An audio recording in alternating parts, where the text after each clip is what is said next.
안녕하십니까? 오늘은 생애비 강병국 목사님을 모시고 목사님의 간증 이야기를 들어보는 시간을 갖도록 하겠습니다. 그동안 화면으로 또는 공중석상에서 목사님을 강의로 또 설교로 많이 만나봤습니다. 저도 개인적으로 목사님의 말씀을 들으면서 많은 은혜를 받고 있습니다. 그런데 오늘은 목사님의 개인 간증 이야기를 들어보려고 합니다. 목사님께서 어떻게 예수님을 만나시고 또 예수님을 알게 되셨는지 우리가 듣게 되면 목사님을 더 개인적으로 알게 되고 더 친근하게 되어서 더 목사님을 가깝게 이렇게 여길 수 있는 그런 시간이 되리라고 생각합니다. 그래서 오늘 우리 청년들과 함께 목사님의 그런 개인 간증 이야기를 들어보려고 하니까요. 여러분들도 함께 목사님을 만나보시고 더 목사님과 친근하게 되는 그런 시간이 되었으면 좋겠습니다. 네, 그럼 목사님 제가 먼저 첫 질문을 한번 드려보겠습니다. 목사님은 언제 예수님을 만나게 되셨습니까? 예, 먼저 이런 자리를 마련해 주셔서 참 감사합니다. 사실 이렇게 집회를 하고 또 이렇게 방송을 하고 화면을 통해 사람들을 만나는 그런 경험을 제가 주로 하고 있는데 이렇게 제 개인적인 얘기를 털어놓고 제가 어떻게 이런 일을 하게 되었는지 또 주님께서 저를 어떻게 부르시고 제가 주님을 어떻게 만나게 되었는지에 대한 개인적인 얘기를 할 시간이 사실 참 많지는 않습니다. 근데 이런 그 이야기를 할 수 있는 기회, 특별히 우리 청년들과 함께 이런 담화를 할 수 있는 기회는 상당히 귀한 기회라고 생각을 해서 참 고맙게 생각을 합니다. 많은 사람들이 이런 얘기를 하죠. 나는 모태부터 교인이다. 그런 얘기를 많이 하죠. 그렇죠? 모태부터 교인이다. 그게 무슨 말일까요? 내가 어머니 태중에 있을 때부터, 내가 어머니 뱃속에 있을 때부터 우리 어머니나 아버지나 아니면 우리 부모님들이 교인이셨다. 이제 그래서 나는 예수를 믿는 초이스가 없었다. 난 태어나면서부터 교회 다녔고 어머니 등에 업혀서 나는 예수를 믿기 시작했다. 이제 그렇게 말하는 것이 모태 신앙을 가졌다고 이제 말하는 것이 아니겠습니까? 근데 저도 모태 신앙이다 그렇게 말할 수 있는데 조금 시간이 모자랍니다. 왜냐하면 제가 태어날 때부터 그런 건 아니고 저희 어머님이 저를 이제 뱃속에 가지시고 그리고 이제 지내시면서 저를 낳은 다음에 제가 아기 때 얼마 있다가 신앙을 발견하셨다고 합니다. 네. 그래서 그 당시에는 이제 이 장로교회죠. 이 장로교회 다니면서 정말 열심히 주님을 믿으셨어요. 그리고 제가 참 어릴 때부터 아마 아기 때부터 상당히 제가 아마 장난이 좀 심했던 모양입니다. 좀 뭐 기억은 안 나지만은 그래서 정말 이 온 교회를 기어다니는 어린 아기를 잡으려고 저희 어머님이 굉장히 애를 쓰시면서도 성경 말씀이 너무 좋고 또 주님이 너무 좋고 또 정말 구원의 경험을 사모해서 저희 어머님이 열심히 교회를 다니셨는데 그때 제가 외아들이니까 저희 집에는 제 여동생이 셋, 저희 누님이 하나가 있었습니다. 그래서 4명의 딸 가운데 제가 혼자 아들이었어요. 굉장히 귀한 아들이었죠. 옛날에 여러분들 시대보다 우리 시대에는 외아들 그러면 왕이었어요. 지금보다도, 지금도 물론 그렇겠지만 한국 이런 문화에서 우리 때는 정말 외아들은 굉장히 귀한 그런 입장이었는데 그때 그래서 저를 늘 업고 안고 데리고 이제 교회를 가셨다 그래요. 그리고 저는 사실은 지금 제 전도 목사인데 정말 수십 년 동안 전도 목사를 해왔는데 사실은 그 전도하는 일을 그보다 더 오래전부터 했는데 저는 어머니 등에 업혀서 아기 때 저희 어머님이 다니면서 문을 두드리면서 이웃집에 다니면서 전도하셨는데 전 그때부터 전도를 시작했어요. 네. 어머님 등에 업혀서 어머님이 문을 두드릴 때 저도 함께 문을 두드리는 거니까 그렇게 해서 사실은 전 태어나면서부터는 아니지만은 그러나 제가 아기일 때 어릴 때 저희 어머님이 신앙을 발견하셔서 그때 제가 어머님 등에 업혀서부터 교회를 다니기 시작한 것이죠. 그렇게 하다가 이제 국민학교, 중학교, 고등학교 이것도 전부 다 미션 스쿨. 옛날에 우리 한국에 다 미션 스쿨 아닙니까? 네. 미션 스쿨 다니고 이제 기독교 학교죠. 이제 그렇게 제가 교육을 받으면서 이제 하나님을 알기 시작했고, 근데 처음에는 어머니와 아버님이 보내니까 간 것이죠. 뭐 제가 학교를 선택할 선택의 여지가 전혀 없었으니까. 그래서 저희 어머님과 아버님이 선택해 준 교육을 받고, 또 저희 어머님이 제 손을 붙잡고 가니까 교회 참석하고, 그렇게 해서 내 개인적인 어떤 그런 선택이 없이 그저 어머님의 손에 끌려서 교회를 다니는 그런 입장으로 오랫동안 살아왔었죠. 예, 그렇게 하다가 이제 대학을 가고 나중에 신학을 공부하게 되고 나중에 목사가 되고 하는 이제 그런 경험을 하게 된 것입니다. 그래서 사실 예수님을 만날 때는 늘 모태 신앙을 가진 사람들이 그렇죠. 제가 이제 고등학생들에게, 대학생들에게, 아니면 이 청년들에게 가끔 제가 강의하고 설교할 때 청년들이 나도 모태 신앙입니다. 나는 어릴 때부터 우리 부모님과 함께 교회 다녔습니다. 그런 학생들을 꽤 많이 만나보게 됩니다. 제 강의에 참석하는 청년들은 대부분 그리스도인들이니까. 그래서 모태 신앙들이 꽤 많이 있는 것을 발견하는데, 근데 한 가지 문제는 모태 신앙을 하는 사람들에게 있어서의 하나의 약점은 예수님을 만나고 신앙을 받아들이는 것이 자기의 초이스가 아니었다는 것입니다. 자기의 선택이 아니었다는 것입니다. 그것 때문에 참 많은 사람들이 하나님을 안다고 하지만은 개인적인 깊은 체험이 없는 신앙.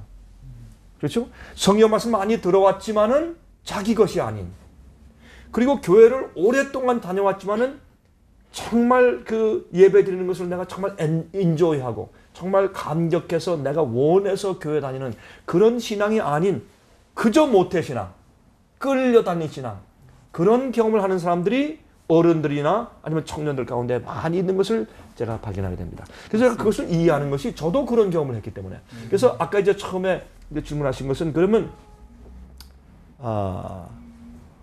나는 어떻게 개인적으로 언제 예수를 만나게 되었는가? 네. 이제 그런 질문 아닙니까? 네, 그렇습니다. 그렇게 생활을 어릴 때부터 해오고 그런 그리스도인 가정, 늘 찬송을 부르고 늘 기도하고 가정 예배를 드리고 저희 어머님은 항상 우리에게 성경 이야기를 얘기해 주시고 이제 그런 분위기에서 자라왔지만은 그러나 예수님이 계신 것은 믿고 성경이 하나님 말씀인 것은 믿고 어떤 때는 정말 그럴까 하는 의문도 들어오고 그랬지만은 늘 그래왔기 때문에 늘 그렇게 배우고 늘 예배드리고 늘 기도하는 분위기에서 자라왔기 때문에 그럴 수밖에 없는 또 그렇다고 그저 그 타의에 의해서 그렇게 살아온 그런 생활을 살아오다가 이건 좀 재밌는 얘기인데 제가 목사가 된 다음에 네.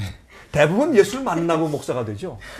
근데 물론 저도 예수를 만났어요. 그 전에 예수를 만나고 고등학생 때도 회개한 경험도 하고 물론 신학교 다닐 때도 대학생활 할 때도 예수를 만나는 경험을 하고 또 제가 미국으로 이민 간 다음에도 전 또 공부를 좀 더 하기 위해서 제가 욕심이 있었기 때문에 나는 이 정도 가지고 안 된다.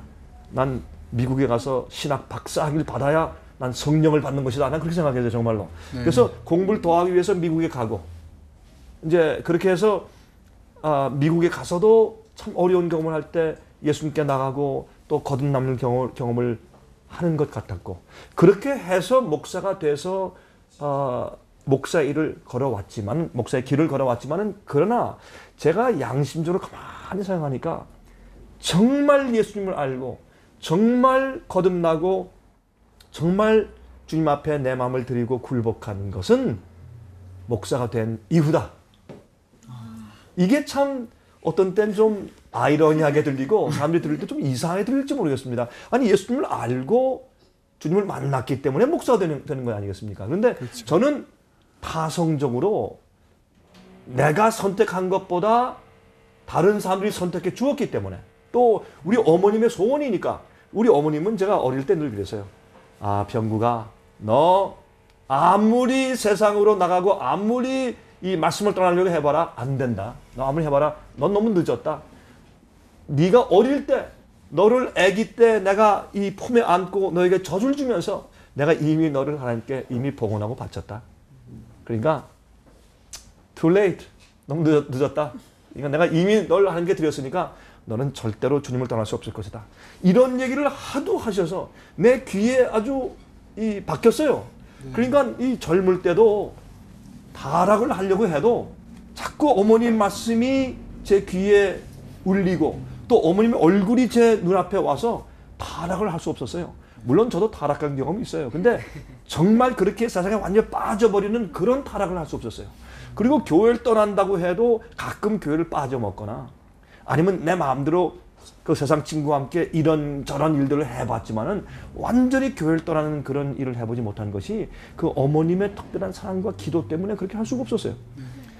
그래서 어떤 의미에서 처음에 이렇게 목사가 되기로 결정하고 그 다음에 이렇게 쭉 지내온 것들이 물론 나의 결정과 선택이 있었겠죠.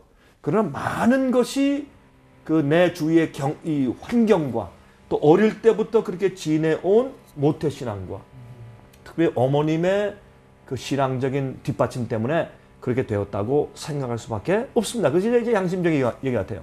그런데 제 개인적으로 절망의 경험도 하고 개인적으로 간절한 경험도 하고 개인적으로 정말 죄인이라는 경험도 한 다음에 정말 예수를 진심으로 만난 경험은 목사가 안수받은 목사가 된 다음이었다. 아마 그렇게 말하는 것이 아마 정직한 것 같습니다. 아, 네, 잘 알겠습니다.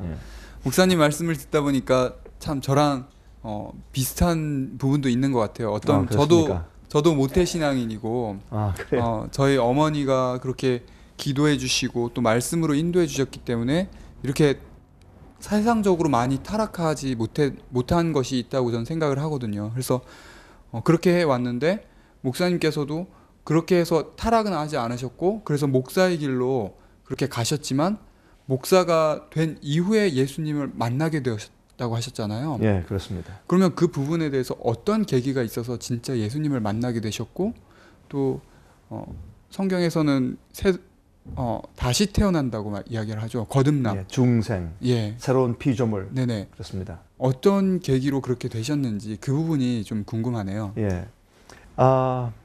그때 이제 제가 이제 대학원에서 공부를 하면서 그때 이런 예수님을 알고 거듭나고 복음의 경험을 하는 이제 그 시점에 제가 어떤 경험을 했냐면 그때는 그 대학원 도서관에서 책을 읽고 있는데 그때는 너무 말씀에 대한 이해가 벅차서 그때는 다른 것이 아니라 그냥 학과 무슨 뭐 텀 페이퍼나 논문 쓰는 그런 책이 아니고 신학자의 책이 아니고 정말 성경 말씀과 영감적인 글들 이제 그런 책들만 골라서 이제 말씀과 함께 이렇게 읽고 있는데 갑자기 이런 글이 제 눈에 들어왔어요. 그 글의 내용이 지금도 기억하는데 뭐냐면 정말 거듭난 사람은 자기의 개인적인 실패에 대해서 염려하지 않는다.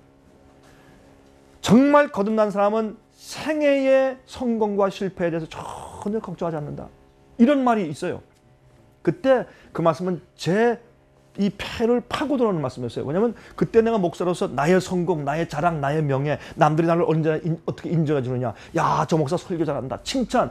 이것이 제 생애 목적이었는데 여기 보니까 진정으로 거듭난 그리스도인은 이 생애의 성공과 실패에 전혀 개념치 않는다.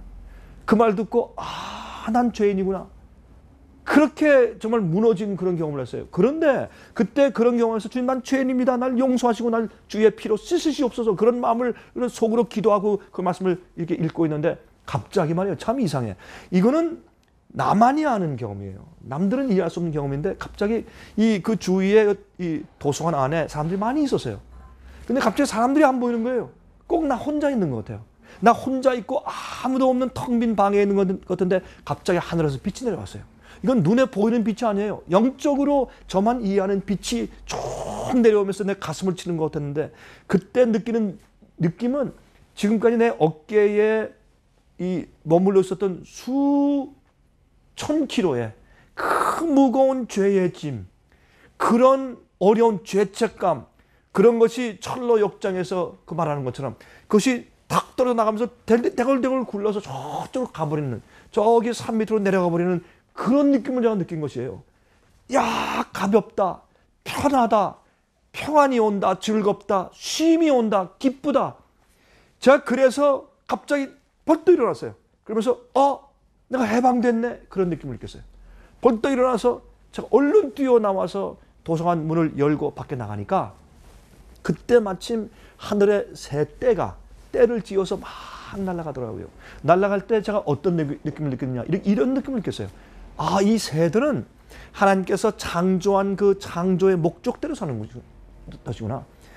아, 자고 아침에 일어나서 하나님께서 마련하신 모이를 먹고 벌레를 다 먹고 또 모이를 이삭을 주워 먹고 하루 종일 하나님의 이름을 찬양하고 짹짹거리고 놀다가 밤에 또 둥지에 들어가서 자고 아침에 일어나서 깨어서 주께서 주신 생명을 가지고 모이를 먹고 또 하루 종일 찬송하고 또 자다가 또 일어나고, 이 새들은 자기가 창조받은 목적으로 살고 있는데 나는 지금까지 목사인데 뭘 위해 살고 있었느냐?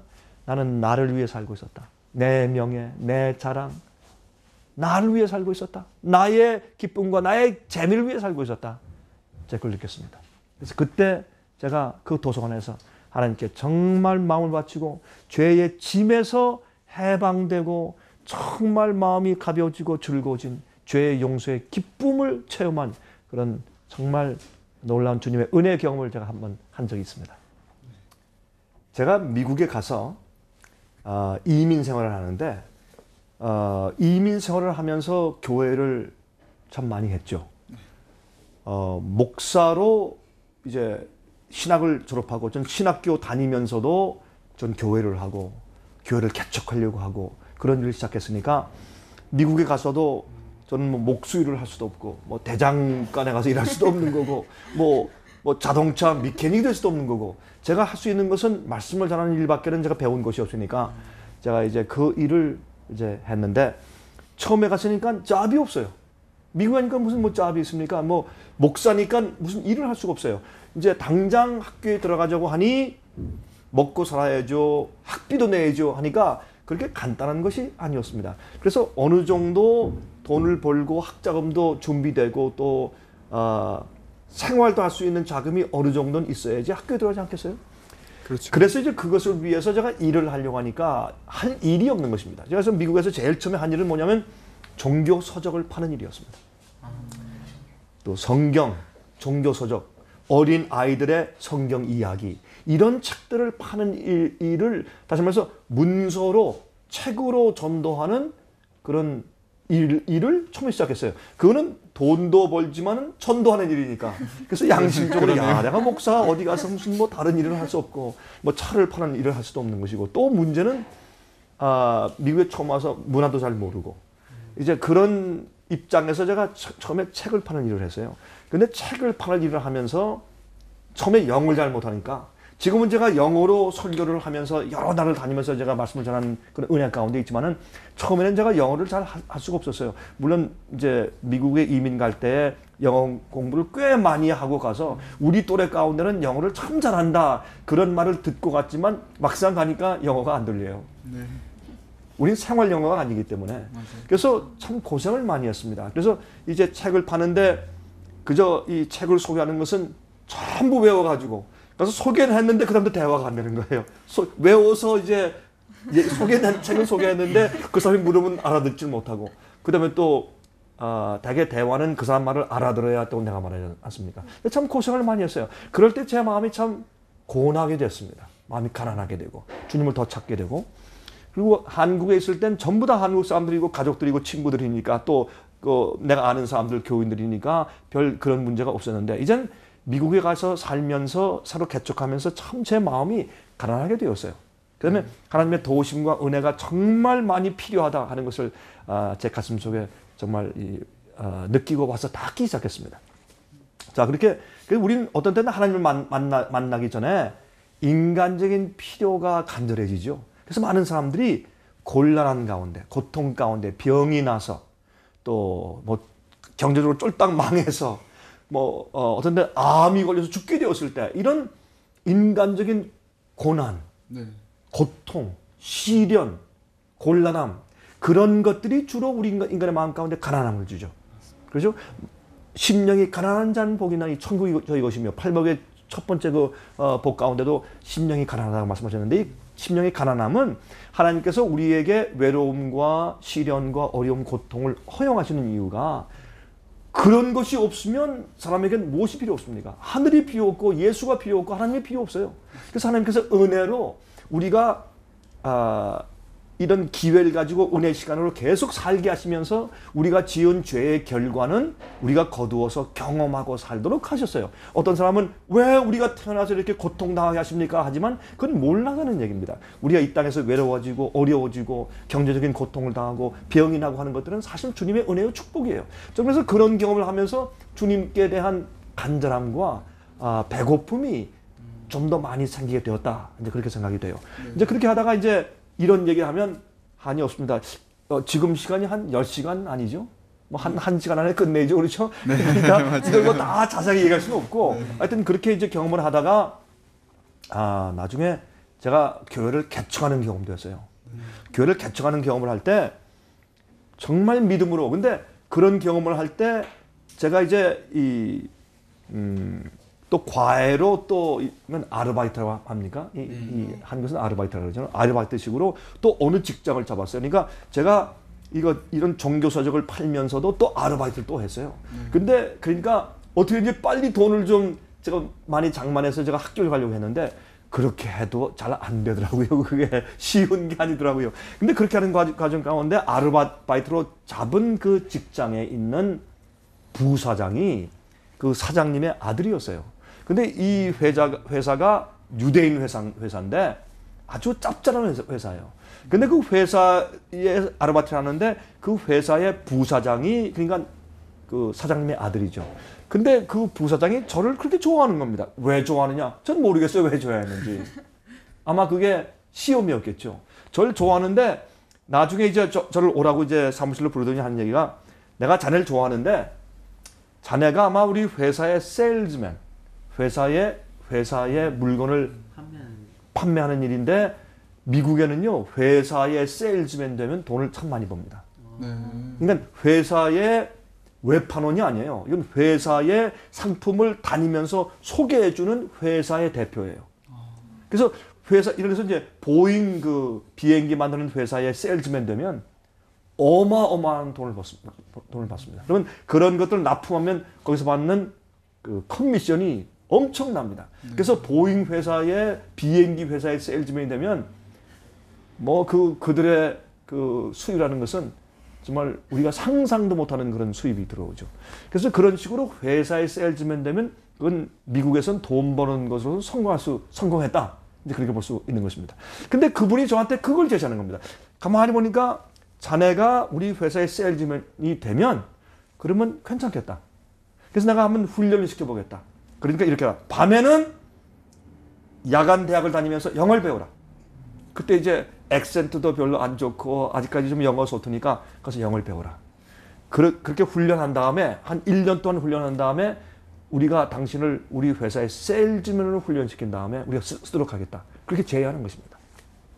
그때 제 앞에 세상의 영화와 보물이 지나가더라고요. 내 앞에 저렇게 이게 지나가요. 근데 내가 그걸 느끼면서 내 마음 가운데 야, 내가 이렇게 약한가? 내가 촛불 들고 내가 하나님 위해서 일하겠다고 내가 헌신한 목사인데 이런 하찮은 제의 하나 받으니까 세상에 보화가 지나가는 거예요. 제 눈앞에.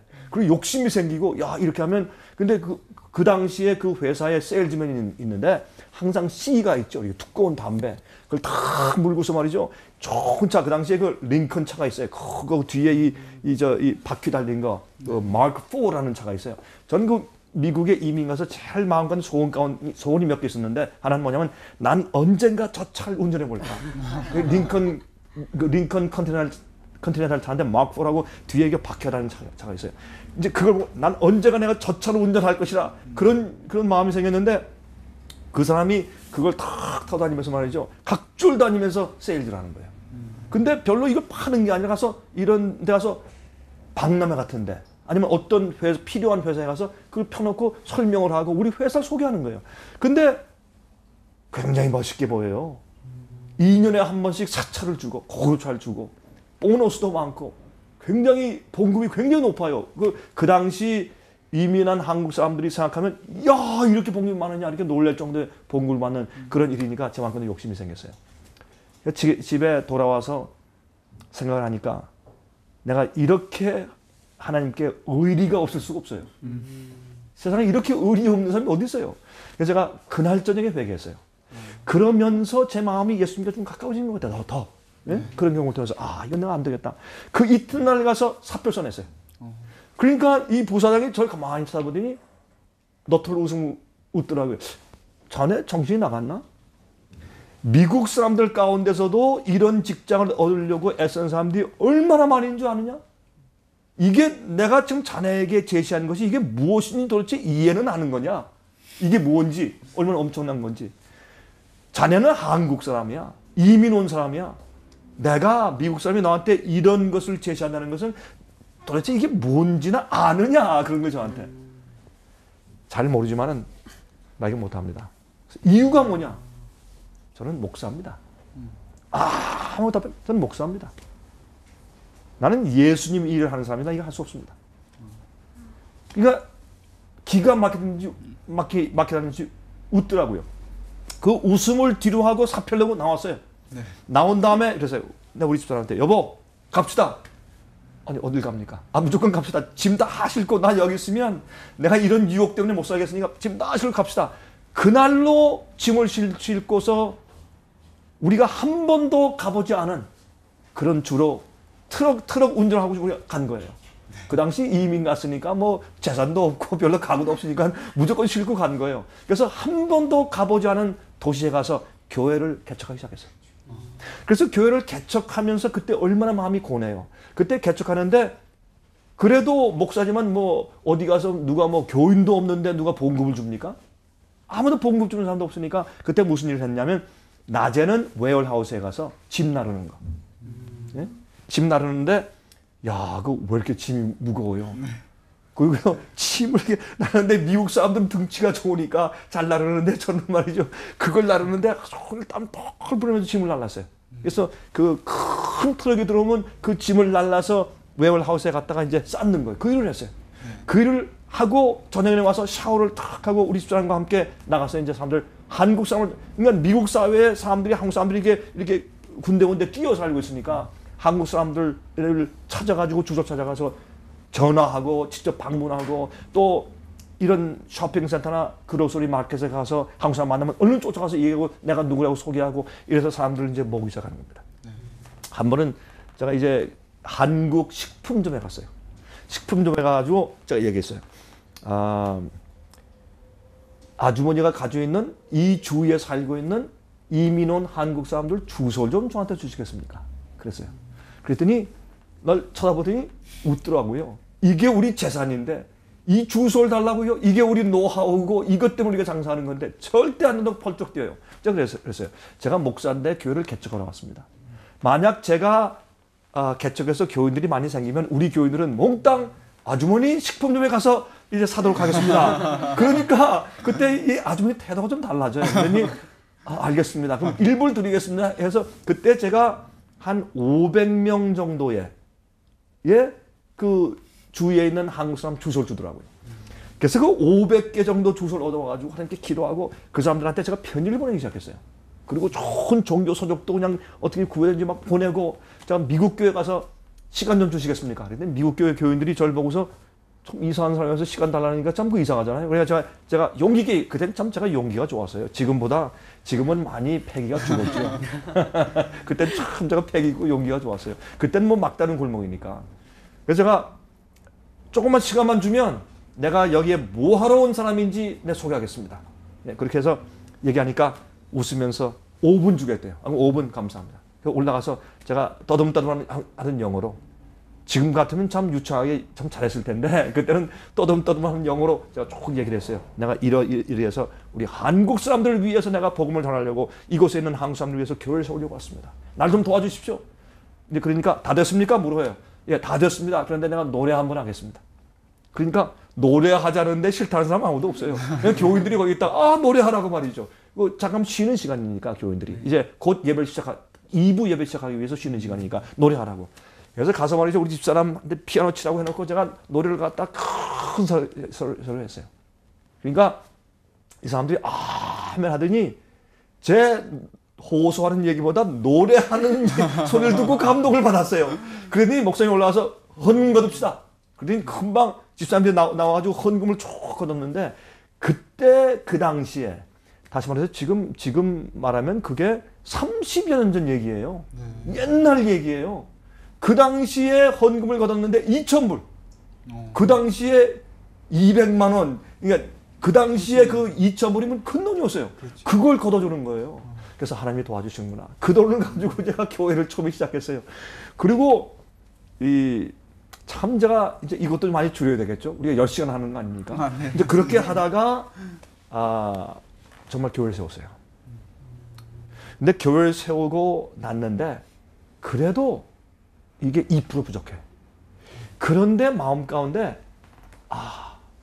내가 예수님을 모른다. 그런 생각이 들어가는 거예요. 그 내가 정말 거듭나느냐? 내가 사는 것이 나를 위해 사는 것 같다. 나를 위해 목회하는 것 같고. 여기에 해답이 뭐냐? 공부를 더 해야 된다. 공부를 더 하자. 그래서 이젠 제대로 목회하고 봉급도 받고 됐는데, 제가 우리 집사람한테 그랬어요. 여보, 짐 싸시오. 우리 집사람은 참 저 때문에 고생을 많이 했어요. 여보, 이번엔 또 어디로 갑니까? 학교 갑니다. 학교 갑니다. 우리 집사람은 처음에 간호원으로 일을 했으니까. 그래서, 지금 또 자리를 좀 잡으려고 하는데, 이제 또 어디로 갑니까? 짐 싸시오. 그래서 교인들한테 얘기하는 게, 교인들이 그냥 붙잡고 가면 절대 안 된다 그러죠. 그러나 아닙니다. 그래서 이미 어떤 목사님을 제가 컨택하고 오시라고 초청을 다 해놓고, 그리고 나 가야 합니다. 또 트럭에 싣고서 또 그때는 남쪽으로 갔다가 이제 또 북쪽으로 다시 올라가는 겁니다. 올라가서 학교를 갔어요. 그 미시간주에 있는 학교이기 때문에. 미시간주에 가서 거기에 앤아버라는 곳이 한국 사람들이 사는 아주 거기에 가까운 곳이에요. 거기에 학교에 가서 또 신학을 공부하려고. 이젠 난 신학 박사가 돼야지 정말 예수님 만나고 나 성령을 받겠다. 좀 그렇게 생각했어요. 그래서 공부하기 시작했어요. 신학 석사학위를 마치고 신학 박사학위를 받기 위해서 들어갔어요. 그래서 계속 공부하고 있는데, 공부하고 있는 동안에도 제가 계속해서 교회 일을 했어요. 그 가까운 곳에 있는 초청하니까 가서 설교도 하고 교회 일도 하고 목회도 하고 이렇게 했는데, 신학 박사학위를 공부하기 위해서 그렇게 애를 쓰고 논문도 준비하고, 그 다음에 정말 그 유력한 교수들과 담화도 하고 대화도 하고 개인적으로 찾아가서 또 고민도 얘기하고 상담도 하고, 그 다음에 그 박사학위 코스에 있는 학생들과 이렇게, 거기는 박사학위 코스에는 무슨 이런 강의보다는 교수들과 앉아서 이렇게 원탁에서 대화하는 일을 주로 하니까 말이죠. 그런 코스웍을 하는데도, 그렇게 하는데도 마음이 흡족하지 않아요. 뭔가 이 2%가 부족하다. 이게 뭔가 도대체. 그 때문에 늘 갈등이 있어요. 제가 늘 강의 때 그런 얘기를 하죠. 이렇게 생선이 한 마리가 있으면 그 생선을 자르는데 두 번 딱 자르면 머리, 꼬리인지 몸통인지 알지. 네. 그렇죠? 네. 그런데 이걸 갖다가 10번 자르면 조금 혼돈이 돼. 네. 200번, 1000번 자르면 이게 머리인지 몸통인지 꼬리인지 모르죠. 네. 그렇죠? 그렇죠. 예. 근데 마찬가지로 이 성경 말씀을 신학교 가면 다 성령 받는 줄 아니면 아니에요. 제가 많은 사람에게 신학교 가지 말라 그래요. 지금 제 이 간증을 듣는 사람들이 이 얘기 들으면 참 이상하지만, 요즘에 젊은 사람들한테 신학교 가지 말라고 얘기하는 이유가 여기에 있어요. 이거를 성경 말씀을 갖다가 무슨 불트만의 얘기가 뭐다, 칼발트의 얘기가 뭐다, F.F. 브루스가 얘기가 뭐다, 무슨 신학 박사 누가 무슨 책을 썼다. 신학을 공부하면서 옛날에 죽은 사람들, 현재 신학자들의 이 무슨 자유주의파, 온건파, 보수파, 별별 종류의 신학자들의 책들만 성경 공부하는 것보다 신학자를 공부하는 게 더 많아요. 어떤 건 1000페이지, 900페이지라는 이렇게 두꺼운 책들을 새벽 2시, 3시까지 눈이 빨개질 계속 읽고 말해요. 예? 그걸 공부하는 거니까 하나님 공부가 아니에요. 신학 공부지. 여기에 맹점이 있는 거예요. 그래서 그걸 계속 한 말씀 한 절, 어떤 주제나 한 단어를 가지고 그냥 이렇게 난도질을 해가지고 누구는 어떻게 말했다, 누구는 어떻게 말했다, 이런 학설이 있고 저런 학설이 있다. 그러니까 무슨 생각이 들어가냐면, 그러면 이 성경 말씀이 정말 하나님 말씀 맞아? 자, 이런 이슈에 대해서 어떤 학자 읽어보니까 이렇게 말했는데 어떤 학자는 또 이렇게 말했어요. 그럼 누구 말이 옳아? 그러면 이 절대 진리란 있는 것이냐? 무슨 말인지 이해하시겠죠? 네. 절대 진리가 없어지는 게 내 마음 가운데 나중에 내가 공부를 해나가니까 나중에 어떻게 되냐? 내가 성경을 판단하는 내가 학자가 돼가요. 그리고 내 머리에 뭐가 차간다? 나도 많이 안 해. 저 불쌍한 민중들. 뭘 할까? 저 목사들 좀 뭘 할까? 이런 생각이 들어가요. 목에 힘이 들어가고. 그러니까 하나님을 아는 힘이 아니라 신학의 지식적인 것 때문에 내가 달라져 가는 거예요. 그래서 그렇게 하면서 어느 날 내가 아침에 일어나는데 성령께서 내 마음 가운데 이렇게 말씀하시는 거예요.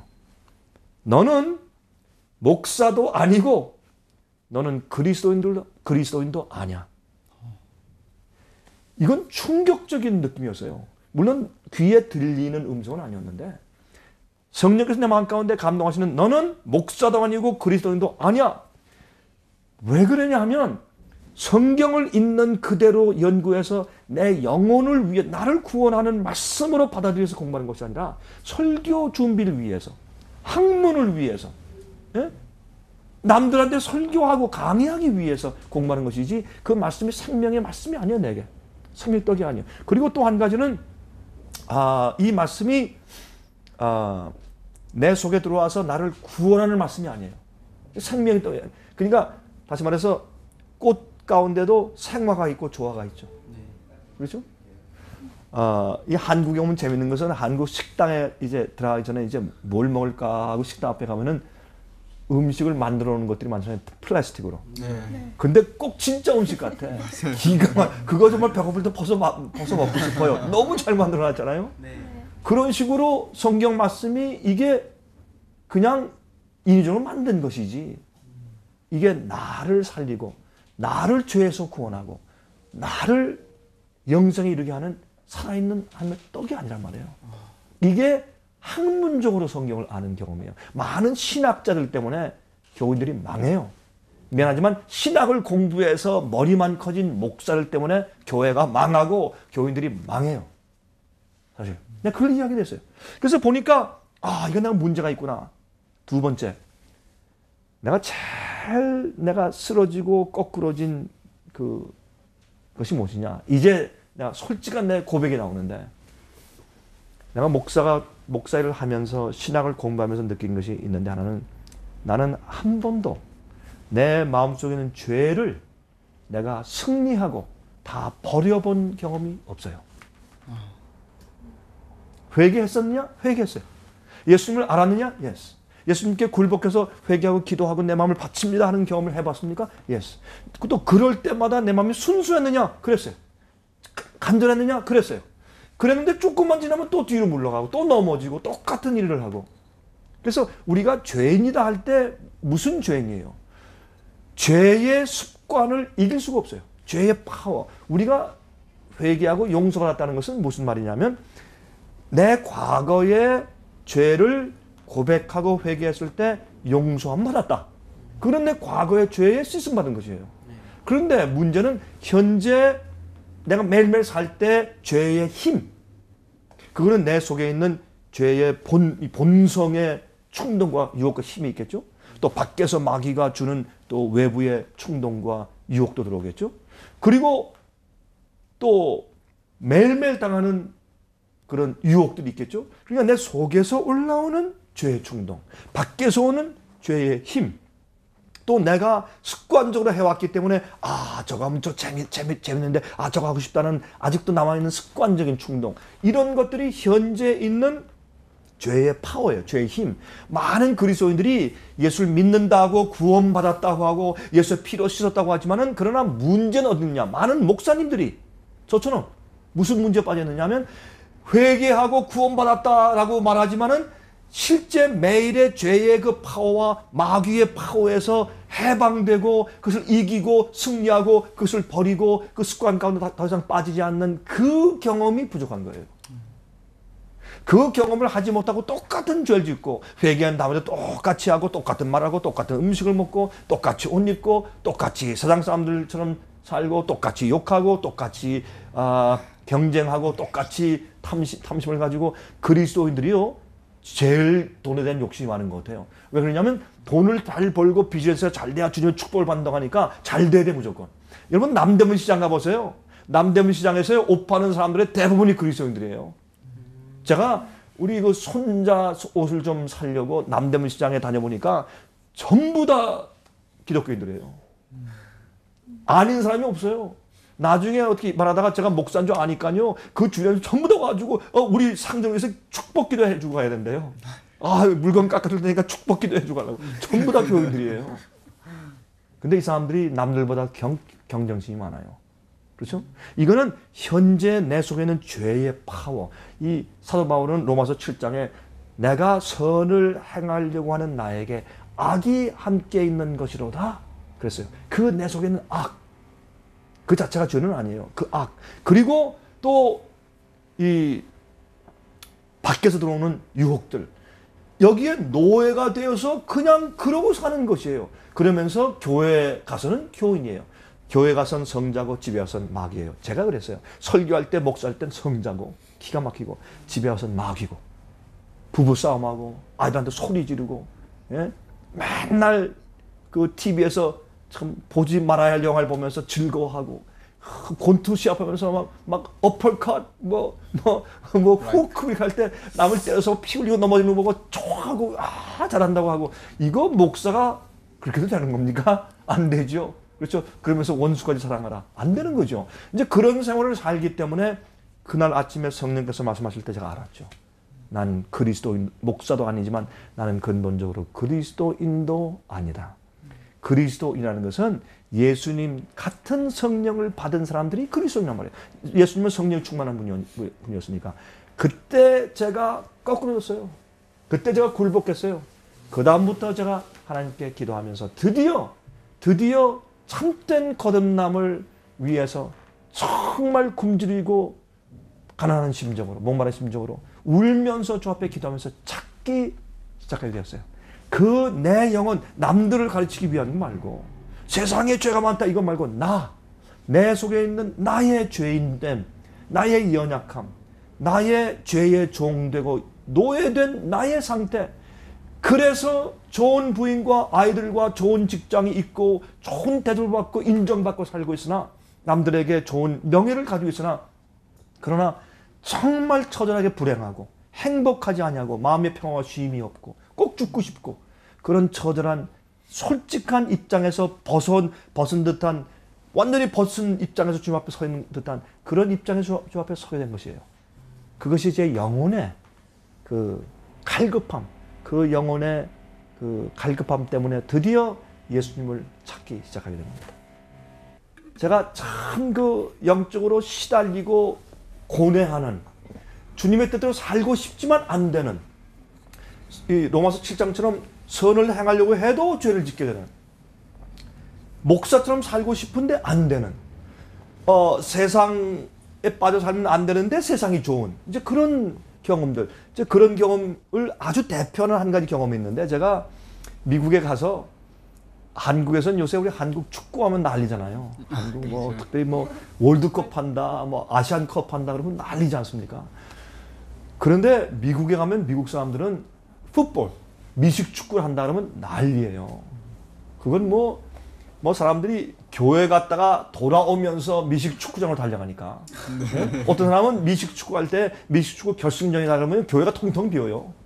그래. 그렇게 인기예요. 그거는 한국에서 축구에 대한 광보다 미식 축구의 광이 더 많아요. 그들은요, 그 추운 엄동설 안에 우통을 벗고 나가서 막 운동 경기하고 소리를 지르고 그렇게 광적으로 그 운동을 좋아해요. 근데 제가 처음에 미국 갔을 때 미식 축구를 사람들이 하는데 처음에 보니까 재미가 없어요. 가다가 쉬고 또 뛰어가다 또 쉬고 또 그래서 클럽을 짜고 또 이렇게 구수모이하고 얘기하다가 또 한번 쫙 뛰다가 또 쉬고 너무 끊어짐이 많으니까 축구는 계속 가잖아요. 그러니까 재미가 없어요. 저런 걸 보고 사람들이 미칠 듯이 좋아하는가 했는데 친구 목사들이 이 미식 축구를 보는 방법을 가르쳐 주더라고요. 네. 그래서 이렇게 보는 거다. 제일 처음에 이 미식 축구의 그 법을 알아야 된다. 이 미식 축구의 경기가 뭐다. 그걸 가르쳐주고 또 미식 축구 선수들을 알아야 재미가 있어요. 또 누가 그 선수 포지션과 선수 이름을 알아야 돼요. 그걸 알고 또 좀 이 감독과 선수들이 모여 있을 때 이번에 지금 어느 지점에 몇 야드에 어느 쪽에 있으니까 이번에는 저 방어팀을 뚫고 가기 위해서 무슨 작전을 세워야 된다. 내 자신이 감독이 되는 거예요. 그래서 이 보통 축구하고 다른 거는 축구는 축구 선수들이 주로 그 즉석 상황에 대처해야 되는데 이거는 완전히 감독의 머리에서 나오는 작전을 그대로 수행해야 돼요. 그렇기 때문에 한 번 한 다음에 또 쉬고서 작전을 듣고서 또 하고 하는 거기 때문에 이건 작전의 연속이니까 거기에 묘미가 있더라고요. 잘못하면 내가 미식축구 지금 선전하는 거 아니에요? 그건 아닌데 그래서 미식축구를 배웠어요. 그래서 이게 작전이 있고 그래서 그걸 규칙을 배우고 작전을 배우고 선수를 제가 배웠어요. 그런 다음에 그걸 보니까 세상에요. 저는 운동 경기 가운데서 그렇게 묘미가 있는 운동이 이렇게 있었구나 하는 걸 제가 처음 느꼈어요. 그러면서 제가 빠져들기 시작했어요. 이건 정말 남자들이 머리를 쓰는 두뇌 운동과 같이 실제 보는 운동이니까 굉장히 묘미가 있어요. 그게 빠져들기 시작했는데 나중엔 어디까지 갔느냐. 여러분 도박하는 사람들 있잖아요. 도박하는 사람들이 있으면은 진짜 가상을 탕진하고 집 팔아 먹으면서까지 도박하잖아요. 비슷해요. 이 스포츠에 빠지면 그것도 도박하는 사람 같아요. 자기 팀이 있어요. 여기도 한국에도 프로 야구하면 자기 팀들을 가서 응원하려고 뭐 한국은 난리돼요. 그렇죠? 자기 팀이 있어야 돼. 저도 제 팀이 있었어요. 그 팀, 내 고장의 팀. 그 팀이 그 해에 만약 그 플레이오프에 못 올라갔다. 그러면 나머지 1년 내내 기분이 나빠. 속상하고 후회되고 그래요. 근데 플레이오프에 올라갔다. 그러면 이 흥분이라는 것은 이런 말할 수 없어요. 목사가 거의 빠진 거예요, 제가. 근데 이제 중결승에 올라갔다. 결승에 올라갔다. 이럴 땐요. 목회도 없어요. 교회도 없고요. 교인도 안 보이고 장로도 안 보여요. 그 게임을 할 때 그 경기장에 가서 보든지 아니면 TV 앞에서 앉아야지 그 경기 그 시간에 그걸 안 봤다? 그러면요. 죽고 싶어요. 그거 안 보면 다 모든 게 재미가 없어요. 그게 중독 아니에요. 저는 그런데 스포츠에 중독에 빠져 있었어요. 그런데 한 번은 제가 어떤 경우에냐면 제가 지금 교회에서 설교하는 시간인데 교회 올라와서 설교하는데 그날이 준결승전이라. 네. 준결승전인데 그날에 우리 팀이 준결승전에 올라간 거예요. 이건 굉장한 거예요. 내 팀이 싸우는데 여기서 오늘 이겨야 결승전에 올라가는 거예요. 이 결승전에 우리 팀이 올라가야 할 텐데 이건 누가 이기겠느냐.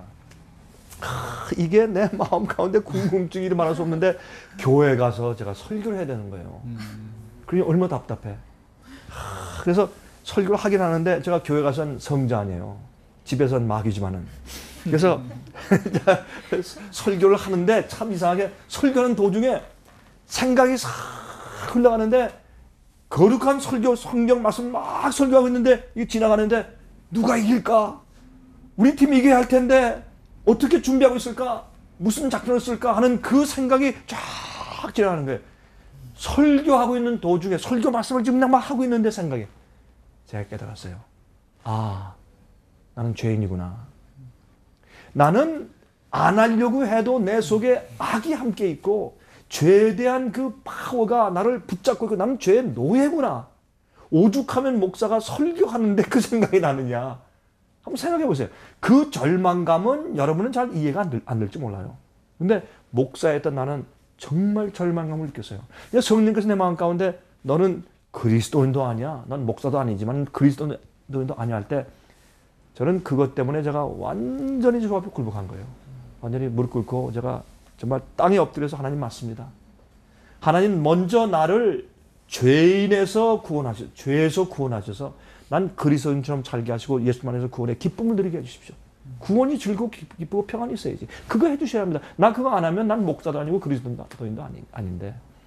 제가 한 번은 그렇게 한 다음에 이제 그 예배 끝나고 오후에 이제 방문을 나가는데 뭐 장로님들과 함께 방문을 가는데 그날따라 저 혼자 방문을 이제 가게 됐어요, 우연히. 그래서 저를 차를 타고서 이제 교회 나오지 않은 사람 가운데 몇 사람을 골라서 제가 방문을 가는 중인데 가다가요 자꾸 이제 이 길거리 가깝게 제가 붙어서 운전을 하는 거예요. 좀 가운데 좀 길거리가 할 텐데 자꾸 붙어서 길거리에 가까이 붙어서 운전했는데 왜냐하면 혹시 길거리에서 크게 쏟아져 나오는 TV의 중계 방송 소리가 제 귀에 크게 들릴까봐. 왜냐면 미식축구는 이 게임이 기니까. 그래서 그게 들릴까봐 귀를 기울이면서 운전해 가다가 너무 내가 궁금해가지고 가다가 차를 세워가지고 창문을 그때는요 파워 윈도우를 이렇게 내리는 것도 아니었어요. 이게 이렇게 뻗쳐가지고 손으로 이렇게 돌리는 걸로 돌려가지고 창문을 내려가지고 지나가는 신사한테 말이죠. Sir! 여보세요! What's the score? 지금 몇 대 몇입니까? 그렇게 소리쳤어요. 너무 내가 궁금해서. 그러니까 그 사람이 저한테 뭐라고 얘기해 줬는데 뭐라고 얘기해 주는 소리는 안 들리고 제 양심이 어떤 그 망치로 맞은 것처럼 그 충격을 받으면서 내가 지금 무슨 짓을 하고 있는 거야 내가. 예? 목사가 설교할 때 미식 축구 생각을 안 하나 나중에 방문하러 가면서 그것밖에 생각이 없으니 내가 도대체 무슨 짓을 하고 있는가. 내가 그때 이 스티어링 휠이죠. 운전대를 붙잡고 내가 머리를 대고 그때 하나님께 회개했어요.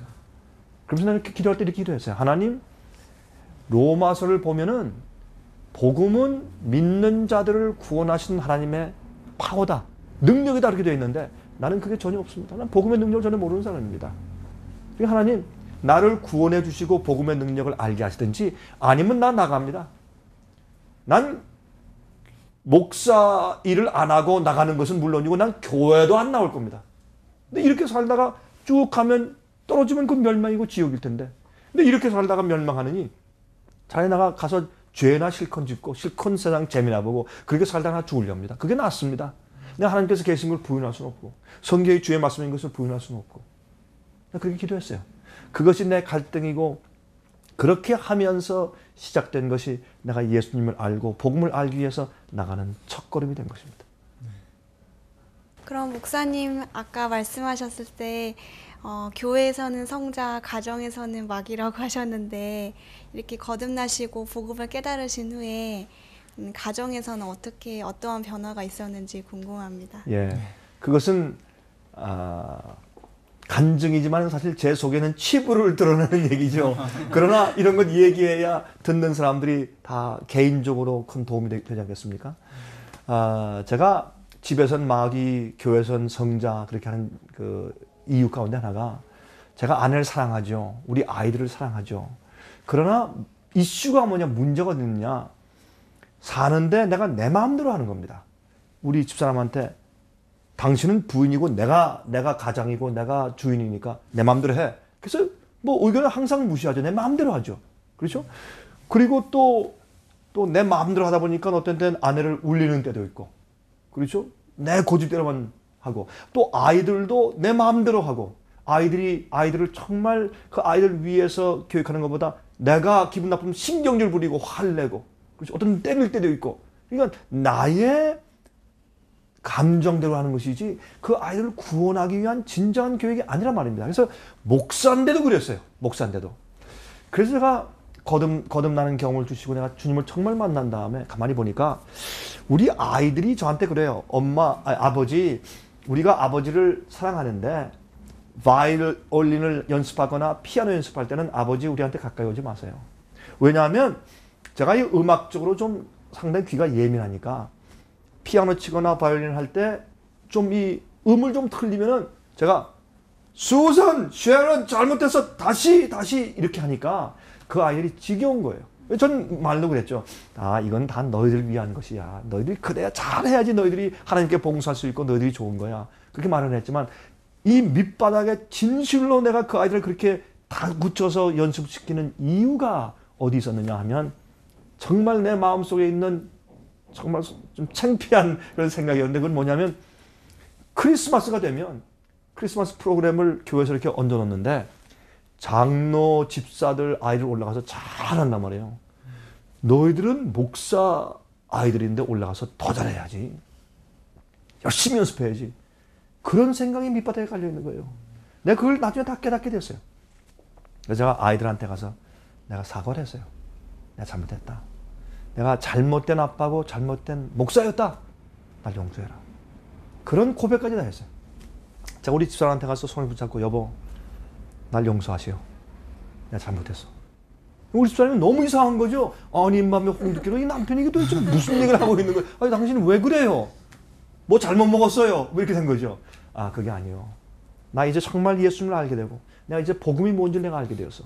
내가 변했어. 이제 당신 볼 것이요. 우리 집사람이 무슨 말인지 처음엔 이해가 안 됐어요. 그러나 제가 말하기를 여보 아마 교회에서 설교할 때 내 설교를 듣고 가장 은혜를 못 받은 사람이 당신이었을 것이요. 왜? 집에서 내가 어떤 사람인지 당신이 아니까. 내가 교회에서는 그런 척했지만 집에서는 그게 아니니까. 내가 그렇게 고백했어요. 용서해달라고. 이거는 우리 집사람한테 너무 이상한 일이죠. 그렇게 고집세고 자기 원하는 대로만 하고 부인 말은 안 듣고 자기대로만 가장이라고 밀고 나가는 남편이 갑자기 고개를 숙이고 눈물을 흘리면서 용서를 구하지 않나. 겸손해지니까 우리 집사람은 처음에 참 이상했을 것이에요. 그 다음부터 겪는 일로 저를 계속 주시하기 시작하더라고요. 저기 진짜냐? 우리 남편이 도대체 어떻게 된 거냐? 그래서 한참 지나면서 우리 집사람도 하나님께 마음을 열고 바치고 복음을 이해하게 되는 것을 제가 보게 되었습니다. 한 번은 제가 아침 일찍 새벽에 이렇게 지나가는데 우리 그 집에 딸아이 방에 이렇게 불이 켜져 있어요. 이른 아침에 도대체 뭘 하고 있는 거야? 안 자고 하고 조용히 문 열어보니까 우리 딸아이가 성경을 펴놓고 무릎을 꿇고 조용히 기도하고 있어요. 근데 그걸 보고서 내가 시키지도 않았는데 어떻게 이런 일이 생기느냐 보니까 이 아빠인 내가 가장이 하나님께 예수님께 마음을 바치고 주님을 알고 이제 아침마다 일어나서 제가 기도하고 말씀을 펴고 그렇게 할 때 내 영혼을 위해서 내가 주님께 기도하고 하는 모습을 보더니 우리 가족이 드디어 그들도 예수님께 오기 시작하는 것이에요. 진정한 전도는 이렇게 저렇게 가르치는 것보다 내가 주 앞에 나가서 굴복하고 회개하는 진정한 경험이 생기면 가족의 성령께서 들어오시게 되는 것이죠. 그러면 목사님께서는 그렇게 예수님을 만나시고 이렇게 승리하는 경험들을 하시면서 그 이후에 지금까지 한 번도 이렇게 넘어지거나 이렇게 죄를 지으신 경험이 없으신지요? 예, 그렇게 저에게 말하는 사람들이 없잖아 있어요. 당신은 그럼 죄가 없습니까? 죄를 한 번도 안 짓습니까? 완전합니까? 왜냐면 제가 가르치는 복음 자체가 성경이 말하는 그 깨끗한 복음을 말하니까 그렇게 오해하는 사람들이 없잖아 있습니다. 그러나 저도 여러분의 연약한 점을 저도 가지고 있는 똑같은 성정에 있는 사람입니다. 그러나 우리가 감사한 것은 예수님께서 파워가 있으시지 우리 속에 파워가 있다는 뜻이 아닙니다. 주님께서 우리 속에 거하실 때 우리가 항상 마음을 열고 주님을 우리 속에 받아들이면 우리가 주님의 능력으로 주께서 해주심을 할 수 있다는 뜻이지 내가 내 힘과 내 노력으로 할 수 있다 그것을 말하는 것은 아니니까요. 제가 이제 그런 경험을 하다가 이제 얼마 이후에 이런 재미있는 경험을 한 적이 있어요. 그때 그 당시 살던 집에 저희 침실에 한 흔들 의자가 있었어요. 그 의자는 제가 그날 하루 생활한 다음에 이제 잠자리에 들기 전에 거기 앉아서 내가 오늘 살 때 어떻게 살았는지를 이제 회고해보고 또 말씀도 어떤 데 읽고 조용히 기도하고 하는 그런 시간을 갖는 그런 이제 의자였는데 그 흔들 의자에 이제 앉아서 있을 때 하룻밤의 경험이 있습니다.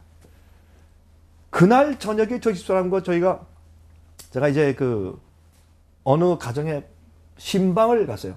신방을 하고 신방하는 가운데서 어떤 일이 있었는데 그때 제가 조금 기분이 나빴어요. 우리 집사람에게. 그래서 나오고 안녕히 계십시오 하고 신방이 끝나고 나와서 저는 운전석으로 들어가고 우리 집사람은 이제 차에게 들어올 때 제가 이렇게 얘기했어요. 문을 닫으면서 여보 당신이 목사야 내가 목사야 그렇게 말을 했습니다. 우리 집사람이 말하고 한 어떤 행동이 제가 좀 기분이 나빴어요. 그러니까 우리 집사람이 그때 가서 뭐 때문에 그러세요? 이렇게 말하거나 아니면 우리 집사람이 죄송해요 그래서는 괜찮았는데 우리 집사람이 딱 받아쳐서 하는 얘기가 뭐냐면 여보 목사가 그렇게 하면 돼요? 이렇게 하는 거예요. 그러니까 기분이 더 나빴어요. 그 다음부터 집에 오는데 한 20분 동안 차를 타고 오면서 20분 동안 전쟁을 했어요. 20분 동안 말다툼을 하고 그냥 목사 부인이 그러면 되느냐? 당신은 목사인데 그때 신방할 때 그렇게 하면 안 되지. 이것 때문에 참 이제 얘기를 하고 이제 집에 돌아왔어요. 집에 돌아와서 이제 문을 열고 집에 들어오려고 하는데 갑자기 성령께서 저만큼 말씀하시는 거예요. 너 부인한테 용서를 구해라. 회개해라. 저 마음 가운데 하나님 이게 뭐 내 잘못입니까? 오늘 우리 집사람 보셨지 않습니까? 말대답하고 남편한테. 예? 그리고 목사 위신 세워줘야지. 이거 되는 겁니까? 아니 우리 집사람이 나한테 잘못했다고 해야지. 그런 생각이 들었습니다. 너 부인한테 숙이고 용서를 구해라. 그런 조용한 제 양심의 가책과 음성이 들어오는 겁니다. 그래서 제가 이게 들어오면서 정말 내가 잘못됐어요. 이건 이러면 안 되는 거죠. 그래서 정말 복음의 경험을 한다는 사람이 이렇게만 안 되죠. 그럴 유혹이 들어오고 시험이 들어올 때마다 즉시로 우리가 주님 날 도와주세요 하고 예수님께 가야죠. 베드로가 자기가 걷는 것처럼 느꼈을 때 물에 빠진 것처럼 예수께서 오라고 할 때 예수만 바라보면 물에 걸릴 수 있는 것처럼 우리가 주님 안에 포커스하고 맞추어서 걸어가면 될 텐데 제가 잠깐 그때 제가 빠진 거예요. 그래서 그때 제가 회개하면서 제가 방으로 들어가면서 하나님 죄송합니다. 용서하십시오. 잘못했습니다. 내가 회개합니다. 저를 다시 도와주십시오. 그리고 이제 방에 들어갔어요. 방에 들어가서 앉아 있는데 이렇게 뭐 우리 좀 씻고 또 옷 갈아입고 이제 침실에 이제 침대에 들어가는데 그날따라 우리 집사람이 말이죠. 혼자 침대 가서 누워 있는데 모로 들어오는 거예요. 등을 이게 저한테 돌리면서 모로 등을 돌리고 모로 들어오는 것은 기분 나쁘다 이거죠. 삐친 거예요. 삐치고 이제 누워 있는 거예요. 그래서 제가 그 흔들어자에 앉아가지고 제가 말을 했습니다. 여보, 답변을 안 해요. 여보, 답변이 없어요. 3번 불렀어요. 여보, 답변이 없어요. 단단히 삐쳤어요. 우리 사람은 잘 삐치는 사람이 아닌데 그날은 단단히 삐쳤어요. 우리가 시험에 넘어진 거죠. 삐쳤어요. 그래서 3번째 부르고 난 다음에 조금 답변을 안 해서 가만히 있는데 조금 있다가 우리 사람이 아마 화장실을 가려고 했던 거예요. 일어나서 이렇게 제 옆으로 지나갈 때 우리 사람이 이렇게 손을 잡았어요. 잡으니까 우리 남편과 아내만 아는 거 있잖아요. 손을 이렇게 살게 빼요. 그리고 지나가려고 그래요. 그러다가 뭘 봤느냐? 제 눈에서 눈물이 흐르는 걸 본 거예요. 그러니까 우리 사람이 이렇게 지나가다가 여보 왜 그러세요? 이렇게 된 거예요. 그때 말이 필요 없는 거예요. 저와 우리 집사람은 하나님의 복음의 은혜 가운데 있기 때문에 주님을 모시고 사는 경험을 하기 시작했기 때문에 그때 제가 우리 집사람을 이렇게 끌어안으면서 제 볼에 흐르는 제 눈물을 우리 집사람의 이 뺨에 갖다 이렇게 댔죠. 그렇죠? 그때 기도하면서 우리가 짧게 기도했어요. 뭐 통곡하며 회개한 게 아니라 짧게 하나님 우리가 넘어졌습니다. 다시 우리 마음속에서 우리를 도와주십시오. 짧게 기도했어요. 그렇죠? 그것이 우리가 어떤 때 시험받아 넘어진 다음에 다시 일어나는 경험이고 우리는 그래서 매일매일 복음의 경험을 해야 되며 우리는 연약해 넘어질 때도 있고 쓰러질 때도 있고 어떤 때는 의도치 않게 범죄할 때도 있을 수도 있어요. 그러나 예수님이 우리를 늘 매일 생에서 구원하시는 분이니까 매일매일 우리를 구원하시도록 우리가 마음문 열고 주님을 모셔드려야죠. 또 한 가지는 죄와 유혹이라는 것은 한 번에 하나씩 오는 것이지 100개, 1000개가 한꺼번에 몰려오는 것이 아니잖아요. 그래서 죄에 대한 승리는 내 속에서 올라오는 죄의 충동이나 밖에서 오는 유혹에 대한 죄의 유혹은 한 번에 하나씩 오는 거예요. 그때마다 내가 주님 도와주세요라고 내 마음을 바치고 굴복해서 승리해 나가면 되는 것이 아니겠습니까? 그것이 우리가 그 이후에 계속 지금까지 해오고 있는 그런 주님과의 경험입니다. 혹시 뭐 질문 있으신가요? 네. 네. 저는 목사님 이제 개인적으로 여쭤보고 싶은 게 있는데요. 목사님께서는 이제 생애예비 선교센터의 원장으로서 이렇게 일하고 계시잖아요. 네. 근데 어떻게 교회에서 이렇게 사역하시는 목사님이셨잖아요. 처음에는. 그렇습니다. 그런 목사님이셨는데 어떻게 이런 선교센터를 세울 생각을 하셨으며 또 어떻게 이렇게 좀 다른 경로를 선택하셨고 그리고 어떠한 마음으로 그렇게 일을 하셨는지 개인적으로 궁금하거든요. 예, 그 참 좋은 질문이죠. 그렇죠? 제가 이 생애빛이란 미니스트리를 세우고서 추구해 나가는 저의 전도 사업과 목회 사업은 좀 특이하죠. 그렇죠? 네. 대부분 어떤 교단이나 어떤 교회에 속해서 거기에서 봉급을 받거나 거기에서 추천해 주거나 거기에서 이렇게 어떤 집회를 마련해 줘서 대부분 일하는 것이 미니스트리고, 또 그런 데 대해서 자금을 조달받고, 그렇죠? 그리고 또 인정해 주고 사람들을 모아주고, 이제 주로 이제 그렇게 또 지시를 받고 이제 그렇게 일하는 것이 대부분의 미니스트리와 또한 목회나 또한 전도 사업을 하는 분들의 경험들입니다. 근데 저는 좀 특이하죠. 그렇죠? 어느 교단에 속해 있는 것도 아니고 어느 일반 개인 교회에 속해 있는 것도 아니고 어떤 무슨 뭐 그룹이나 시스템에 조직에 속해 있는 것도 아니고, 우리는 똑같이 아주 보수적이고 성경적인 개신교의 교인들이나, 그러나 우리는 어느 교파나 어느 교회에 속해서 거기에서 우리가 자금을 조달받거나 아니면 그런 조직에 속해서 거기에서 지시를 받고 가라면 가고 가지 말라면 가고 이거 하라면 하고 이거 하지 말라면 안 하고 하는 그런 관계가 아니라 완전히 자양하는, 스스로 자양하고 또 독립적으로 일하는 이제 그런 선교 센터를 우리가 운영하고 있단 말입니다. 근데 그 질문을 답하면서 아까 제가 내 생애에 예수를 만난 그런 경험들을 간증하는 그 마지막 결론을 맺으면서 이제 자연히 이 지금 질문에 답변을 해야 할 텐데, 그때 제가 정말 주 앞에 굴복해서 그때 드디어 뭘 이해했느냐, 이제 성경 말씀 자체가 새로운 책이 되고, 내가 기도하면서 정말 말씀을 읽을 때 진짜 회개하기 시작했어요. 그때 정말 회개 눈물이 나고, 난 무릎 꿇고 기도할 때 진짜 이 바지가 젖었어요, 내 눈물로. 난 옛날에 그렇게 울던 사람이 아니에요. 남자가 울면 안 돼 이렇게 배웠기 때문에 울던 사람이 아닌데, 정말 회개 눈물을 흘리게 되고 성경 말씀을 정말 내 영혼을 위해서 연구하게 되고, 그렇게 하다가 이게 거듭남이 뭐구나. 거듭남은 내 속사람이 변하는 거예요. 새로운 피조물이에요. 그러면 거듭났다고 해서 내 코가 삐뚤어진 게 똑바로 됐느냐, 뭐 죽은 깨가 없어지느냐, 혹이 없어지느냐, 그게 아니잖아요. 거듭난 다음에 뭐가 변해요? 내 생각 구조가 변해요. 생각이 변하고 감정이 변하고 내 마음이 변하는 것이에요. 몸은 그대로 있어요. 그러면 그렇게 됐다가 나중에 어떤 경험? 그렇게 해가지고 그렇구나 하는 이제 그런 경험을 제가 하고 나서 이게 거듭남이구나. 그 다음에는 말씀대로 사는데, 말씀대로 사는 것이 하나님이 내 속에 들어와서 그리스도인 생활을 살게 하시고 이제는 말씀대로 사는 것이에요. 그리고 내 속에 있는 죄의 파워, 밖에서 오는 마귀의 파워를 승리할 수 있겠더라고.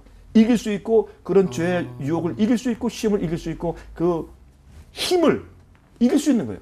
그래서 성경에 이기는 자는 이게 이기는 것이구나. 나를 이기고 죄를 이기고 세상을 이기고 마귀를 이기고. 그래서 그런 경험을 하면서 이것이 그리스도인 생활이구나. 드디어 제가 복음을 이해하고 예수를 만난 거예요. 예수님이 진짜 내 세상의 구세주 아니라 나의 구세주, 나를 죄에서 구원하신 예수님. 예수님의 이름의 뜻이 자기 백성을 저희 죄에서 구원하실 자. 그래서 그 예수님, 그리고 또 그 예수님이 직접적으로 성령을 통해서 내게 깨닫게 해주시는 분. 이래서 예수님을 만나고 나니까 복음을 이해하는 거예요, 제가. 그래서 그거를 제가 사람한테 전하기 시작했어요. 막 설교하고 전하고 막 뜨거워서 그냥 그 말씀을 전하니까 어느 정도 하니까 오해를 받기 시작하는 겁니다. 오해를요? 사람들에게 오해를 받는 겁니다. 그리고 일반적인 복음하고 다르니까 예수를 참으로 알고 성령이 참으로 내 속에 거하시면 우리는 나를 승리하고 죄를 승리하고 죄를 안 짓는 경험까지 나갈 수 있는 그런 정결한 참된 복음의 경험을 할 수 있다. 그렇게 해야 된다. 예수께서 내 마음 가운데 계시면.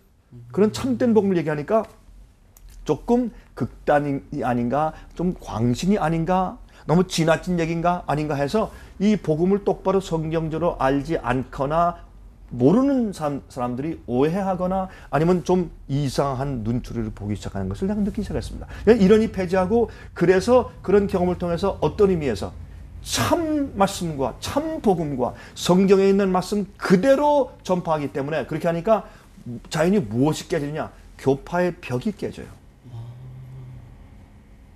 감리교회와 침례교회와 장로교회는 복음이 조금씩 달라요.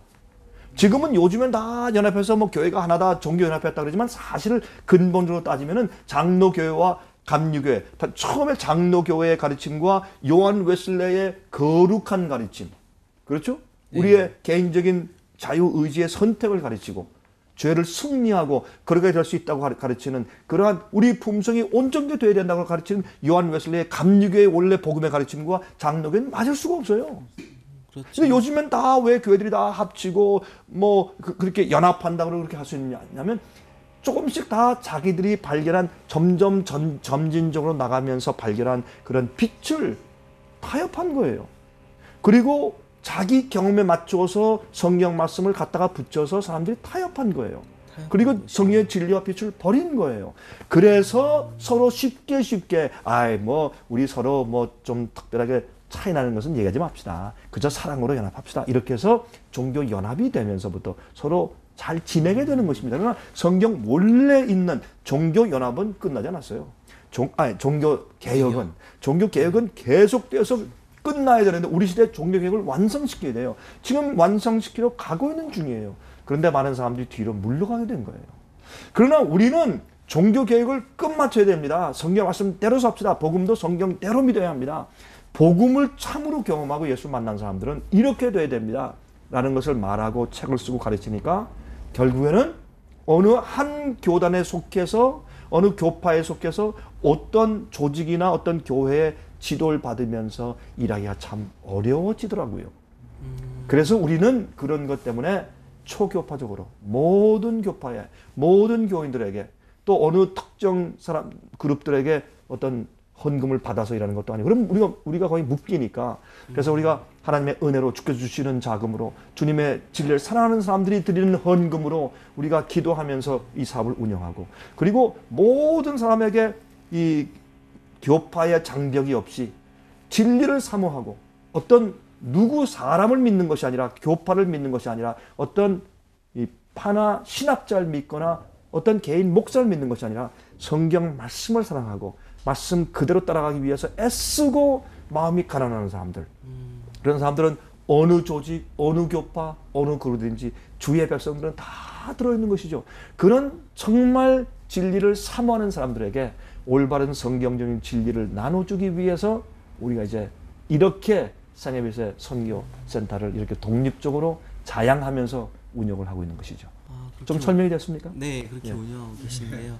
이제 목사님의 좀 더 개인적인 질문을 저는 하나 더 여쭤보고 싶습니다. 네. 그 사도 요한과 베드로 같은 사람이 있는 반면에 또한 사도 바울 같은 사람이 있잖아요. 그래서 어떤 사람은 예수님의 재림하시는 모습을 보고 예수님을 만났을 때 그 앞에 무릎 꿇고 예수님께 빌고 싶다 이런 사람도 있을 것이고 정말 예수님 품에 안기고 싶다 이런 사람도 있을 텐데 목사님께서는 하늘나라에 가서 예수님을 만나시면 정말 뭐부터 하고 싶으세요? 그건 좀 특이한 질문이네요. 네. 그건 저 사람들한테 받는 질문 가운데서 그런 질문을 받은 적은 별로 없어요. 굉장히 특이한 드문 질문인데 그러나 좋은 질문입니다. 그 말은 뭐냐면 내가 개인적으로 나의 구세주 예수님께 느끼는 그 감회가 어떠한가 이제 그것을 답하는 것인데 좋은 기회라고 생각합니다. 어떤 사람들은 저를 볼 때 도대체 강병국 목사라는 사람은 누구냐? 어떤 사람이냐? 왜냐하면 제가 설교하고 강의하는 내용 가운데 죄 없는 삶, 거룩한 삶, 성화의 삶, 주님이 안에 계시고 내가 주님처럼 사는 삶 그러한 이 복음과 삶에 대해서 우리가 품성을 온전하게 만들어야 되고 그런 삶에 대해서 많이 강조하잖아요. 그러니까 많은 사람들이 볼 때 저 사람은 그럼 자기는 완전하냐? 자기는 죄를 짓지 않느냐? 그러면 자기는 성자냐? 뭐 그렇게 느끼는 사람들도 혹시 그런 오해도 있을지 모르겠어요. 그러면 내 자신이 정말 예수님을 어떻게 바라보고 어떤 느낌으로 살고 있느냐? 제가 이제 하늘에 간다면 유리 바닷가라고 그랬죠. 정금 유리 바닷가. 그러니까 이 순금을 보면 반짝반짝 빛나요.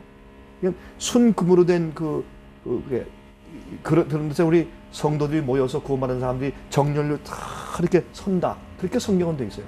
거기에 우리가 금면류관을 쓰고 종려 같이 나무를 손에 들고 찬송을 부르면서 서 있는데 그때 우리 이름을 부를 거 아니야. 개인 이름을 부르면서 우리가 이제 예수님께서 우리의 이름이 기록된 이 금면류관을 준비했다가 우리 이름을 부르면 우리 나가면 하나씩 하나씩 면류관을 씌워줄 거 아니에요. 그때 나가서 제일 처음에 난 무엇을 할까?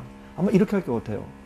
제가 너무나 감격스럽고 뭐 눈물 콧물 다 흘리겠죠.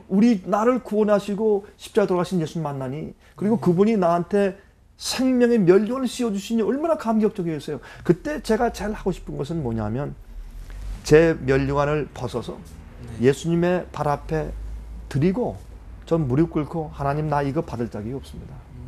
나를 구원하신 분은 예수님이시고 내 죄를 용서하신 분은 예수님이시고 나의 죄값을 지불하시고 고통을 대신 당하신 분은 예수님이시고, 그렇기 때문에 저는 이거 받을 자격이 아무도 없고 내가 이곳에 온 것은 주님의 자비와 은혜뿐입니다. 그런데 이 주님께서 나에게 이렇게 해주셨는데 내가 어떻게 이것을 받습니까? 이거 주님 받으셔야 합니다. 그렇게 하고 싶고, 두 번째, 하나님, 내가 이 세상에 살면서 주의 마음을 아프시게 하고 고통을 드린 내 죄가 너무나 많고 부족함이 너무 많기 때문에 나 주님의 가슴을 한번 제가 만져봐도 되겠습니까? 그래서 제가 이 가슴을 주님의 품속에 넣어서 내가 주의 마음을 아프게 한 적이 너무 많으니 주여, 내가 이제 영원히 이곳에서 주님을 감사와 찬송을 내가 드리겠습니다. 라고 내가 아프게 한 주님의 가슴을 제가 한번 만져보고 싶다 하는 것이 나의 주님에 대한 나의 감흥입니다. 네, 그럼 되겠습니까? 예. 감사합니다. 우리 여기에 있는 우리 지수 자매가 꼭 좀 한번 물어보고 싶다면 할 말 있어요? 사실 있었는데요. 예. 한 시간이 가지- 많이 네, 갔죠? 예. 네. 짤막하게. 지금 1분 남았대요. 네. 목사님께서 이렇게 외로운 길을 가시면서 느꼈던 그런 평안함, 예. 그런 하나님께서 어떻게 위로해 주셨는지 저희 네. 참 좋은 질문입니다. 참 이렇게 말씀대로만 살고 좁은 길로 가려면 세상의 명예, 자랑, 돈 이런 거 다 포기하고 욕먹는 길, 십자가 지는 길, 예? 사람들이 인정하지 않는 길, 그런 좁은 길로 가려면 참 어려워요. 십자가 지고 가는 길인데, 그럴 때마다 나는, 그래서 어떤 때는 내가 이게 뭐 잘못된 것이냐라는 생각이 들어올 때도 말씀을 펴서 연구하면 분명해요. 틀림이 없어요. 그래서 내가 하나님의 진리를 가지고 있다. 또 주님이 우리와 함께 있다. 주님이 나와 함께 계신다. 이 확신, 그 위로는 세상이 줄 수 없는 평안과 위로죠. 그래서 꼭 어려울 때마다, 외로울 때마다 주님께서 계속해서 옆에 계시면서 말씀해 주시고, 네가 옳은 길로 가고 있다. 내가 너와 함께 있다. 세상 끝날까지 내가 너와 함께 하리라 라고 말씀하시는 참 정말 성령의 음성, 그 틀림없는 안위와 확신을 제가 경험하기 때문에 제가 여기까지 지금 오고 있고, 또 자신감이 생기고, 또 주님의 위로가 오는 것은 어려움이 오잖아요. 그럼 반드시 주님의 위로가 오는데 어떻게 오느냐? 보상이 와요. 돈, 명예, 그게 아니에요. 우리의 진리와 복음을 듣고 회개하는 사람들이 생겨요. 회개하는 사람, 생애가 변하는 사람, 또 어둠에서 진리 찾고 발견하고 기뻐하는 사람, 이런 사람들이 생기고 만나고 그들의 간증을 들으면 모든 어려움과 핍박과 시련과 외로움이 그냥 눈 녹듯이 녹아버리고 기쁨과 보람이 충만하게 되죠. 그래서 이러한 고난과 주님의 축복과 위로가 항상 어울려 있기 때문에 우리는 용기를 가지고 가는 것입니다. 그래서 제가 우리 미니스트리를 하면서 항상 우리 직원들에게 늘 하는 얘기가 있죠. 우리가 진리를 가지고 있고 하나님이 우리와 함께 계시면 우리는 세상에서 아무것도 두려워할 것이 없다. 제가 항상 그 얘기를 뇌까리는 것은 제가 그러한 이유 때문에 말하는 것입니다. 네, 잘 들었습니다. 오늘 시간이 있다면 하루 종일 다 듣고 싶은데 또 너무나 시간이 많이 갔기 때문에 오늘 이 정도로 하고요.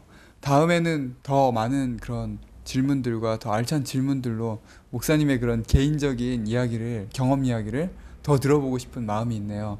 아무튼 여기 오늘 이렇게 함께 자리해 주셔서 너무나 감사하고요. 예, 감사합니다. 네, 다음에 또 좋은 말씀 부탁드리겠습니다. 참 감사합니다. 오늘 함께 해주셔서 감사드립니다. 이제까지 거듭남을 시청해 주셔서 감사합니다. 거듭남은 교리가 아닙니다. 그것은 체험하는 진리이고 날마다 내 자신을 하나님께 바침으로 성령의 지배를 받아 믿음의 생애를 사는 것입니다. 우리의 의지를 그리스도께 바침으로 정사와 권세를 초월한 능력으로 사는 생애를 말합니다. 이제까지 거듭난 자들의 특징을 잘 보셨죠? 모두 울보가 되어버렸어요. 예수 그리스도의 십자가를 이해하고 나서 그 사랑과 은혜에 대한 감동 때문에 도무지 선한 일을 행할 수 없었던 우리에게 선을 행할 수 있는 능력을 주신 것에 대한 감사한 마음 때문에 죄에 대한 가증함을 깨닫고 회개하는 심령으로 참 많이들 우셨습니다. 주의 율법이 마음에 새겨진 사람들, 그래서 주의 말씀을 사랑하고 순종하는 사람들의 이야기는 시즌2에서 다시 들으실 수 있습니다. 안녕히 계세요.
자기는 나보다 낯을 뭘 그래. 나는 애 키우면서 뭐 하면서 난 하루 종일 붙잡혀야 이런 걸 보신 거였는데 며느리 입장에서 본사를 당한 거였잖아요.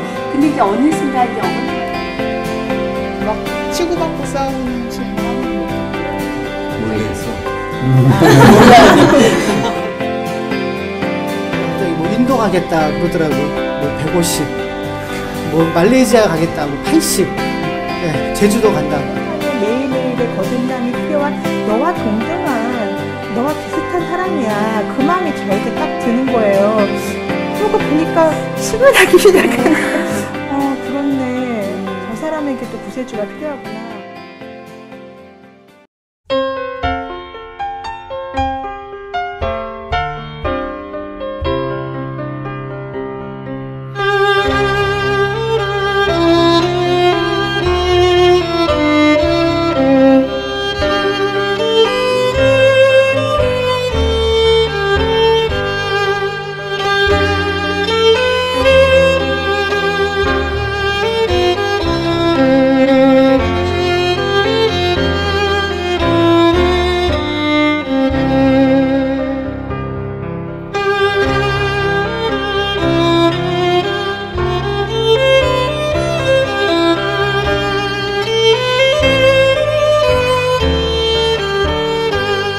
Thank you.